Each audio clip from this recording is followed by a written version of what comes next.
Welcome to a tutorial of the OIC Options Monitor, powered by iVolatility.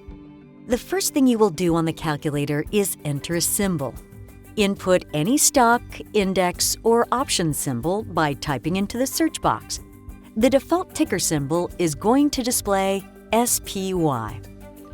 At any time, you can hover over any of the field labels and a description of the term will display for reference. For example, if we hover our cursor here, we can see the definitions of price, the implied volatility percentage, open interest, and so on. The Options Monitor also allows you to see all of the upcoming expiration dates for the selected symbol.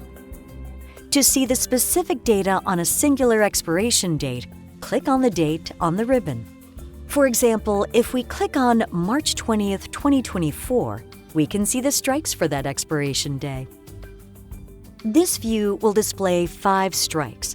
If you want to view all the strikes, you can click this filter box and select All. By adjusting these filters, you are able to see strikes for that day, view calls and puts together, as well as calls and puts separately. After determining the expirations you want to view, you can also configure the number of column attributes that are displayed. The default settings are displayed when opening the tool.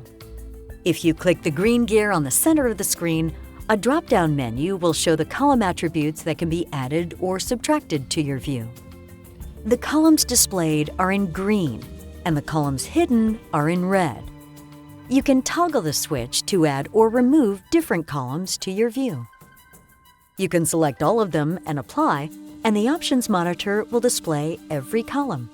Or you can unselect all, apply, and start with a blank slate.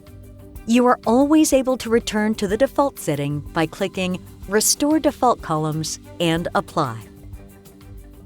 At any point, the user can click on the green Calculator button to the right of the strike, and a pop-up window will display the options calculator with data from the selected symbol and strike, populating the tool and allowing the user to model the options however they would like. More details about the functionality of this tool can be found on the Options Calculator page. Thank you for joining us to learn more about the Options Monitor. If you would like to learn more about these terms and concepts, visit our website, optionseducation.org. OIC offers a variety of option courses, webinars, podcasts, and additional video content to guide your learning journey.